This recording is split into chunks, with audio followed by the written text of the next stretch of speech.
So then you get to the question of, let's say you're right, but where do you come out on the other side after this process? Let's put up the poll of what it's saying about, not about Indiana. We don't play with same-day polls. There's too much variation. But on the party and its unity. Is the GOP united? 7%. Divided, but will unite? 41. Divided, won't unite? 49%.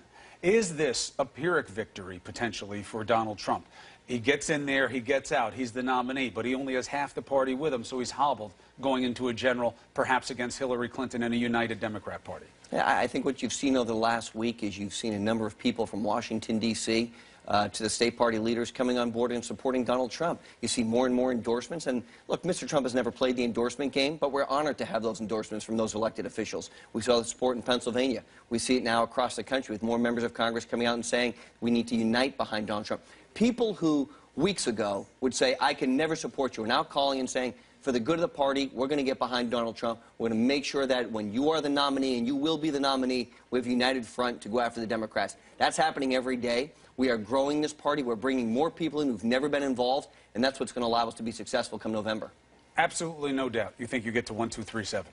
Well, beyond that. We're probably at 13 or 1,400 or more. I mean, look, again, if you look at what Mr. Trump's been able to achieve, first they said he wasn't going to run, then he wasn't going to file his papers, and now, 17 people later, he's going to be the GOP nominee, when many of the pundits, the professionals, said this wasn't going to be an option. No question people were surprised. So but now there's certainly he's going to be the nominee, and he's going to be the president come November. But there are a lot of ifs in there still. I mean, that's part of the process, and you're supposed to be on the enthusiastic and optimistic side of those ifs. But let's say he does get to 1, 2, 3, 7. He gets that first ballot. He gets that nomination. Now he's in a general. Do you think that he will start to address some of the things that people in your party, but certainly outside your party, keep pointing to, whether it's something small, like put out your taxes, stop playing the audit game, put them out, because that's part of the things that people do in a general election. The harsh language, whether it's about women, whether it's about Latinos, whether it's about saying that China is raping the U.S., it's not presidential. Look, the American people are smart, and it's time to talk to the American people like they talk at home.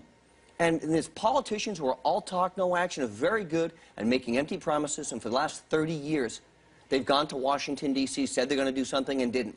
We've got $21 trillion in debt. If we don't do something about that, not just our children, but our grandchildren will be saddled with that forever. If we don't renegotiate our trade deals to put America first, we're going to have a problem long term. Donald Trump is going to go there as the president. He's going to bring people together. He's going to bring jobs back to our country, which is time that we put America's first. We're going to make sure our military is the strongest, greatest military we ever have, so that hopefully we don't have to use it. We're going to build that military up. We're going to make sure our trade deals are better. We're going to make sure that we are putting our country first. And that's the message that Donald Trump has brought. And making America great again has been his message from day one. That resonates. So you don't have to, pander to the American people. You don't have to promise them things that can't get delivered.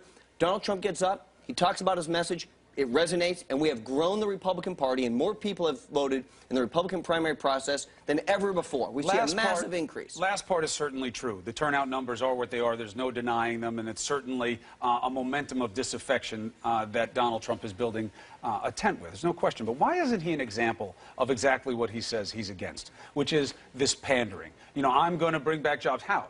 I'm going to tax or tariff on companies that won't bring their jobs here. He's laid this vision out already. Congress. That's not the president. And he's the only look, leadership starts at the top, and Congress has to have a good partner at the top to work with, and that's what he'll be able to do. He's the only person in this race who's actually created private sector jobs. He's the only has tens of thousands of people he's employed over the years. Private sector, he still employs those people, many of them. You need that mindset for the American people, which is spend less and get more. Create good jobs so people can have a good family. Have a strong homeland security. Have a strong immigration policy so that we don't have illegals pouring across our border anymore. That's the mindset this country needs, and Donald Trump will bring that to the White House. I appreciate you making a compelling case on New Day, as always. I want to ask you something as you leave. We've been following this money for the veterans. There's no question that you guys raised a lot of money for them. The question is where it went. The veterans groups, Donald Trump gives them a lot of money and time when he's not running for president. You know they're asking to know where that money is and to account for it. We're having trouble with the campaign. I look to you for help. on that. Will you give us some help in making some sense out of that for I'd be people? happy to do that. But, you know, Mr. Trump has raised millions of dollars for the veterans. We've given away millions of dollars for the veterans.